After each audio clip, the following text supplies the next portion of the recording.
taught in public and Christian schools after earning a Bachelor of Arts in Education from Erskine College and a Master of Education from Clemson University. The family moved from Clemson to Gainesville in 1989, where they were members here at Westminster for 18 years. In 2006, Ann was highlighted on the cover of Lanier magazine as one of their 5 inspirational figures in Hall County and awarded Businesswoman of the Year for 2006 by the American Businesswomen's Association, the Gainesville Lake Lanier chapter. She refired, that's her name for being retired, after serving for 25 years as the Executive Director of Choices Pregnancy Care Center. Ann and her husband, Al, have 2 adult children and 2 grandchildren. And so, without further ado, Ann, come on up, please. And thank you for coming and sharing this. You know, when you start going through old boxes, hey Margaret, we were carpoolers, so I can say hey Margaret there. When you start going through boxes in closets, we've been in our house 20 years, and so it was either move or do some updating. So that's what we've been doing, which means going through closets, going through boxes. And I found, as you know, and I'm sure you've already done this and many times in your home, you come across things and Al says, why is it taking you so long to go through these boxes? Well, I don't just go through the boxes, right? I have to read. Why did I save this thing from 20 years ago? And so a couple of the things I found that I wanted to bring: Christmas from the Hearts of His Children. Now, this was Westminster 2003. And so it was so neat to just flip through and see, because it had the pictures of each person that wrote a devotional that month. And here's Jennifer Nish. And of course, I had to sit there and reflect on Jennifer. She taught our son at Westminster Christian School. And, you know, I just reflected on how short life is. And then I thought, why in the world did I save this bulletin? Like 2002, March 17th, 2002. Why did I save this? And then I realized that our daughter was at Erskine College, and she was in the Choraleers singing group, and some of you who've been at Westminster a long time might have remembered that the Choraleers came and sang at our church. They were doing a spring tour and going to all different places across several states, and so that's why I say that. And then this is the last one I'll share with you. I thought it was so funny. I wish Susan Gilliam was here tonight, because we, several of us wanted to start a ladies' morning Bible study. Well, at the time we didn't know it was going to be a morning or a night or whatever, and so we were trying to, but it was going to be at Susan Gilliam's house. And there were just going to be a few of us. And I had written a list of possible names for our important group, right? And I must have written like, I don't know, 10. I mean, like sheep, standing for securely happy, even people. That didn't even make sense. What we finally ended up with was calling it the Lambs. Ladies AM Bible Study is what we ended up. But anyway, so if you are really wanting to know what the other 500 names that didn't make the cut, I kept them.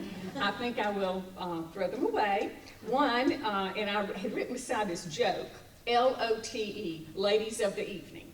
Well, that was when we might have done a night one, and maybe that's when we didn't do a night one, because everyone thought that was in very poor taste. But anyway, so it just, the days, what is it? The days are, I never remember it. The days are long, but the years are short. I have to always think before I say it, so I say it the right way. And that's so true, isn't it? one thing, and I'll share this before I share my message, I found some of the children's really nice Peter Rabbit, you know, the Wedgwood things, and this one was broken. It was obviously an egg cup at one time, and we tried to obviously glue it back together.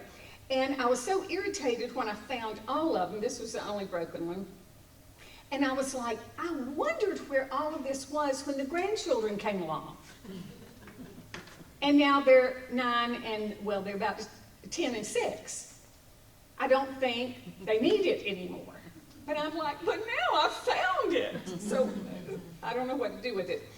But as I was sitting down reading them, I read around, and he was, first I saw the other side of it, which says he was very damp sitting in that can. And I thought, well, that's the end of the sentence. Peter sat down to rest. And that's what God made me do, was sit down and rest back in 2015. And so I thought, wow, I'm going to put this somewhere, probably by my God chair. I know some of you have already read the book. I think that's where I'm going to put it when I go back home, just to remind me, Ann sat down to rest. And I'll never be the same again, because God forced Ann to sit down and rest back in 2015. So, when a friend is becoming unglued, you have probably at one time or another put your hands lovingly on their shoulders, stared them in the face, and said, take a breath, right? And what are you telling that friend? It's to just chill, calm down, rest, take a breath. And we all need to be told that from time to time, don't we? Because we can all get wound up. I know many people have told me the same thing before. Ann, take a breath. So before we begin, we're going to all take a breath. Because the message is breathe in Him. And so, what we're going to do, we're going to inhale through our nose, then we're going to hold it for 3 counts, and then we're going to exhale through pursed lips, like that. So it comes out very slowly. So it's going to be inhale to the count of 3, hold for the count of 3, and then out pursed lips through the count of 3, okay? All right. Inhale, 2, 3. Hold, 2, 3. Exhale, 2, 3. So, now you're thinking about your breath, right? Because how often do we think about our breath? We don't, until we can't breathe correctly. There's, we know that our breath is a gift from God, but do we always appreciate our breath? Because it's just always with us, and we just count on it to be there. Well, here's this true story. Some of you who we were talking to Rebecca about having little children, and then some of you who are in more our age bracket where we have the grandchildren, we can all on some level relate to this story. And our daughter and her family live in Chattanooga. And so she called me one day last year, and so she's talking a mile a minute, right? And I'm thinking, I'm going to be able to use this at some point. I grabbed a piece of paper, and I just start writing the bullet points. She had no idea what I was doing. Okay, this is basically what she was saying to me on the phone. Got children up. One is cranky. The other can't locate a shoe. No one wants peanut butter on their waffle, but the peanut butter is already on the waffle. Dropped children off at school, almost on time, which made me almost on time for work. Husband picked up son after school for baseball practice, while I took daughter to track meet. went to drive-through for a late supper. Why is the Chick-fil-A line long when I need for it to be short? And why is daughter's math test tomorrow? And how do we handle son's excessive activity in school? Do schools ever kick 5-year-olds out? Will he ever stop using his lunchbox as a toy in the line at school? It seems that the tapping of the lunchbox on the child's shoulder in front of him is ill-advised. I'm too tired to fight the battle of the lunchbox today. I may have him use a paper bag the rest of the week for his lunch and keep the lunchbox grounded in isolation. We should go into executive session and pray about that one. Babs, prayers, bed. Are they asleep yet? Time on the porch, watching the sunset in those beautiful Chattanooga mountains. Today whirled by. Tomorrow will be more of the same. And it's only Monday. Deep breath. Theologian Richard Foster said it well. We pant through an endless series of activities with scattered minds and noisy hearts. You could preach a sermon on that, couldn't you? But actually, the psalmist said it even better. Psalm 39:6 reads, "We are merely moving shadows, and all our busy rushing ends in nothing." We know that is God's truth, that it just ends in nothing. But our daily lives, a lot of times, consist of breathless lifestyles, breathless schedules, breathless racing, and breathless striving. We would agree that our God is a God of fresh air. For years that made sense in my mind, but a 3-year health journey made it real to my heart, as well as to my lungs. Some of you don't know me well, but at various times in my life, I've been called an Energizer Bunny, Dynamite Woman, and by syndicated writer Cal Thomas, Fireball Ann. But all of that came to a screeching halt August 6, 2015, when I stepped in the door for a simple medical procedure and walked out not being able to breathe correctly, which began 2.5 years of seeing doctors in Hall County. Then they sent me to Emory, and finally I made my way around, I think, everybody at Emory, and until the neuromuscular specialist finally looked in my eyes and said, "Ann, your next step is Mayo."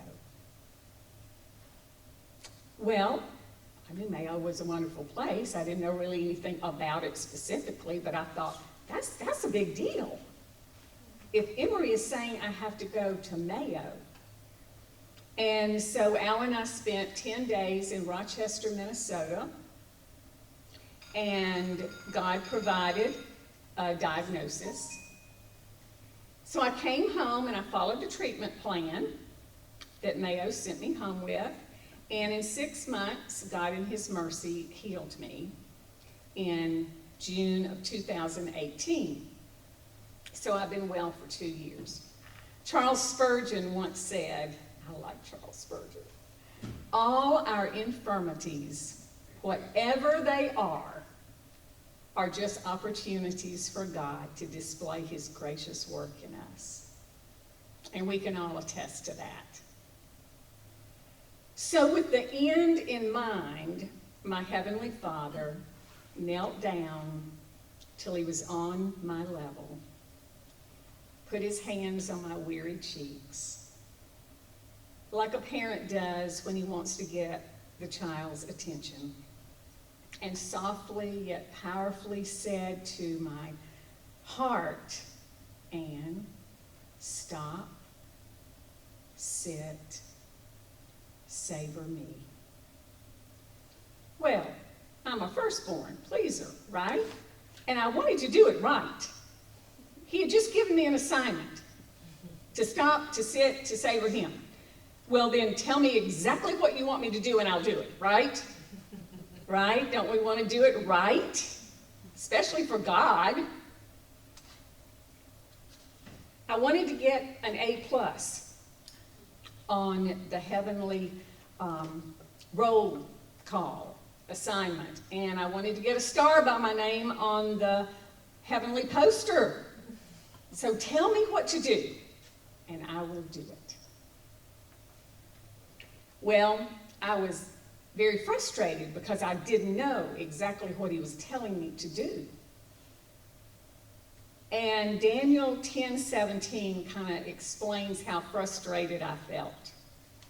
It reads, "How can my Lord's servant talk with my Lord? For now no strength remains in me, and no breath is left in me." Another translation of that verse reads this way, "How can I talk with you, my Lord? I'm overcome with anguish. I'm helpless. My strength is gone. I can hardly breathe." So that's how I felt when I got started in my God chair. As he taught me how to breathe physically over those 6 months, using the 5 components that Mayo had told me, he taught me how to breathe in him spiritually.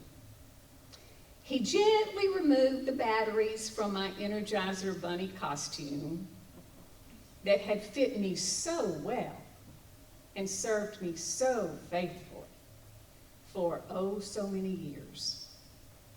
And he said to my hurting heart and bruised body, "And rest." So I sat in my God chair with no Bible, no devotional book, no Bible study workbook, nothing.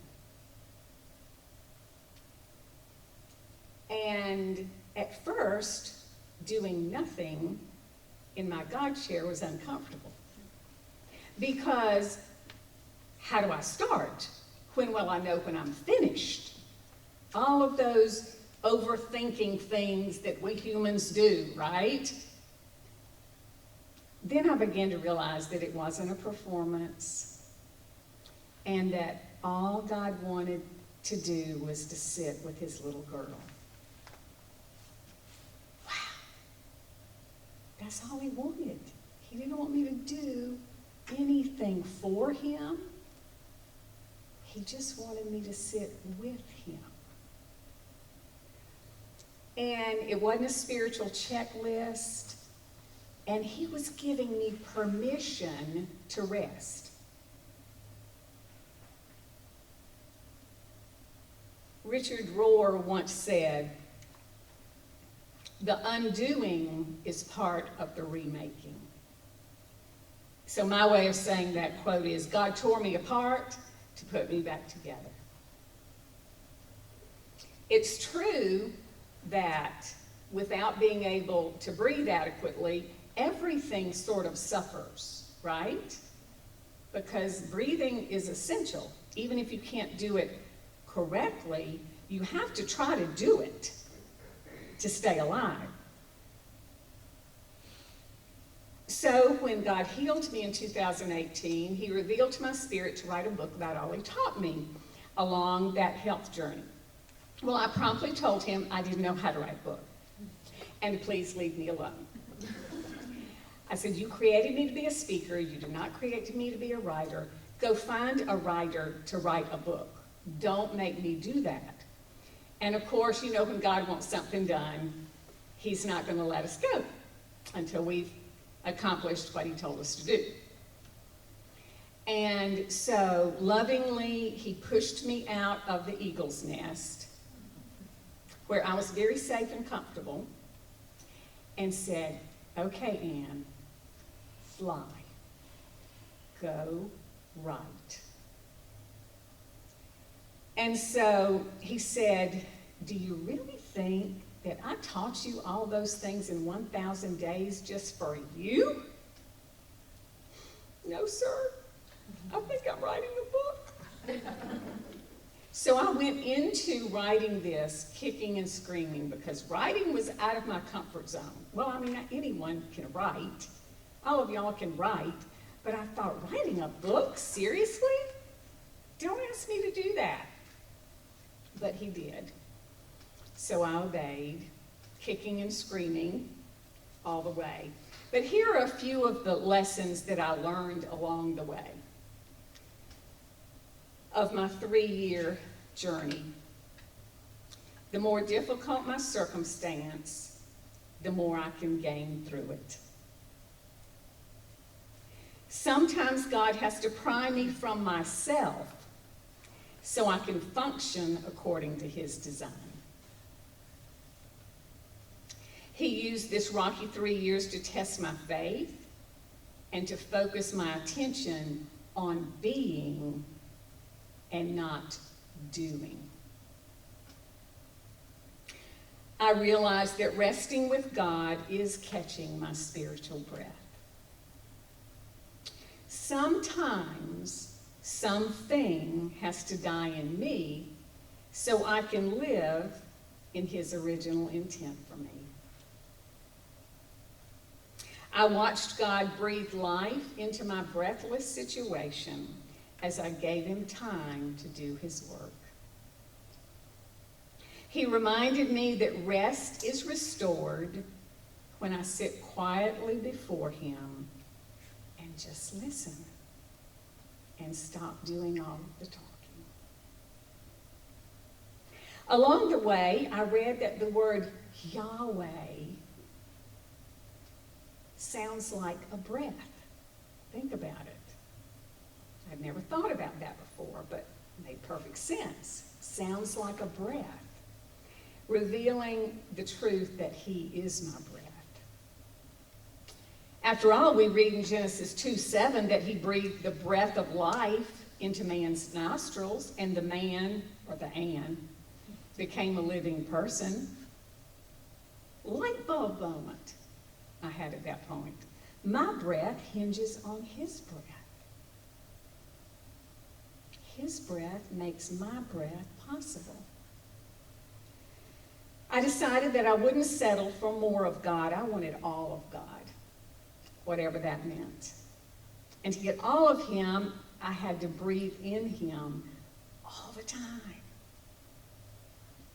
He revealed to me that Jesus never rushed or hurried when he lived on the earth, and that God never had to remind Jesus to breathe deeply. And he's supposed to be our model, right? I decided that living in the old me was not where I wanted to remain. I accepted the reality that growing pains are painful because they're supposed to be painful, because that's how I'm transformed. And that pain sends me to the foot of the cross to find help in time of need. It became clear that life is tough, but God is tougher. I saw that in my discomfort, I found his comfort. And most of all, I learned that surprises from God, though difficult, can become delights. Well, we turn off our computer to give it a rest, don't we? Why is it so difficult to unplug ourselves and breathe in him? But if God could rescue Daniel from the breath of the lions, he can rescue us from the lion of breathlessness. I found a little thin hardback book that I remembered my mama had given me years ago. And it was one of her books, and I remember seeing it, but it was very thin. It was called Too Busy Not to Pray. Some of you may remember it, copyright 1966.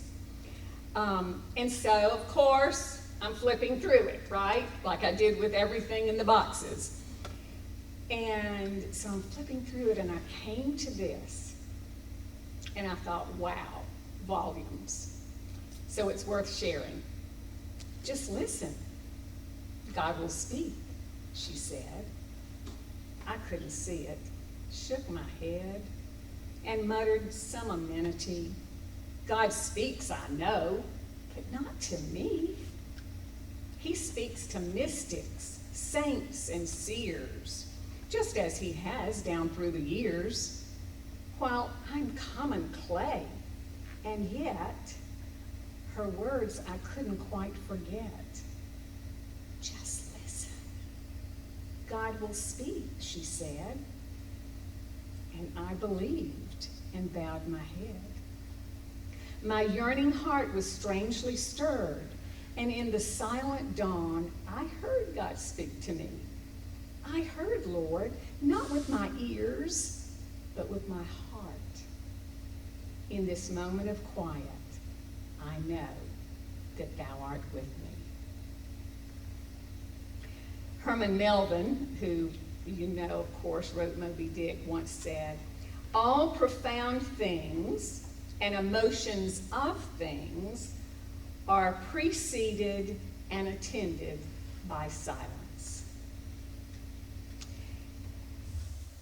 When you and I are silent before him, he will not be silent with us. He's just waiting for us to get quiet so we can hear him. Someone once asked Joan of Arc this question: why do you think God only speaks to you? And her reply was, sir, no, he doesn't just speak to me. He speaks to everyone. I just listen. Wow. That quote speaks volumes, doesn't it? We remind ourselves often that God redeems the years that the locusts have eaten. We've said that to ourselves. We've said that to friends who are going through tough times. And he redeemed the years that my busyness had eaten. I don't know who wrote a short poem titled God Will Prepare Us. Found it in one of my boxes. But the last line profoundly states, he may withhold an active ministry until he has taught us to be still. Why that line jumped off the page of that little poem was because after 25 years at Choices Pregnancy Care Center, and it's Margaret's fault I was there for 25 years, so that's a whole nother story. We won't go into that, don't have time. I felt God say to my heart, in 18 months, it will be time for you to go, Ann. I felt a peace in my spirit when I felt like he was telling me that. And I said, aye, Captain, what's my next assignment? I sensed him say, very quickly, burden bearing. Well, a pregnancy center is always a burden bearer, right? That's what we do. We're there, and people come to us. We bear their burdens for as long as they need someone to walk with them, right, Kathy? You're nodding your head. Absolutely, you know it well. And so I was very excited when he said burden bearing, because throughout the years at Choices, I got farther and farther away from the burden-bearing part because I was the ambassador for Choices and the fundraiser and all of that. And that's what obviously my job had to become as the years went by. Little did I know, though, that the 3 long years of being sick was really a time of preparation where others were to become my burden bearer. Sometimes it's easy to give of ourselves, right, to other people. Very easy. I mean, especially women. We're good at that.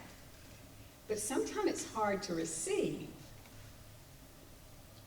And so I needed other people to bear my burden that I was going through those 3 years.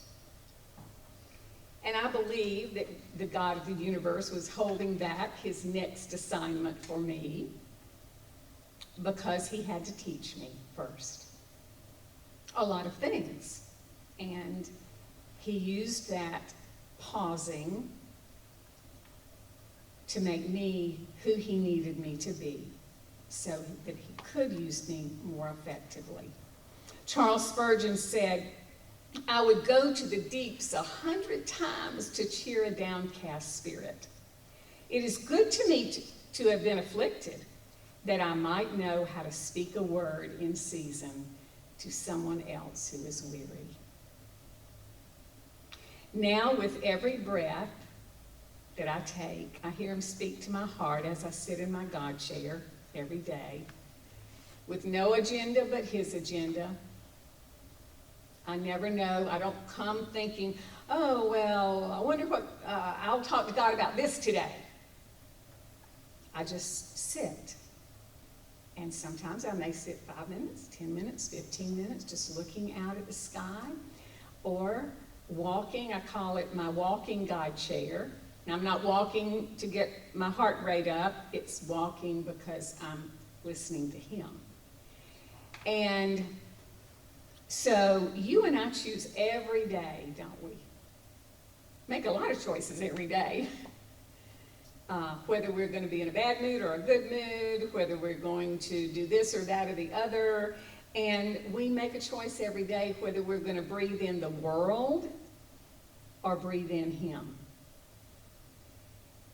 And partial obedience, of course, as we know, occurs when we attempt to partially breathe in him and partially breathe in the world. And you know, God's word tells us about that. You can't serve both, right? In Hebrews chapter 4, it reminds us, there's a wonderful phrase, and it reminds us all to enter into God's rest. What is a yawn? Well, it's a large breath, right? And when you see someone yawn, what do? Well, 9 times out of 10, we yawn. It's just what happens. So as others watch you breathe in him, they're going to be encouraged to do the same thing. And maybe even to ask you, you know, you seem to be a different person now. What's different? And then you get to share with them how cool it is to breathe in him. We always want to work for the Lord. Always. As Christians, we were all talking about on our little things that we wrote down. Almost everyone in here was saying we're Christian women. Yes, and we want to work for the Lord. He created us to do good works.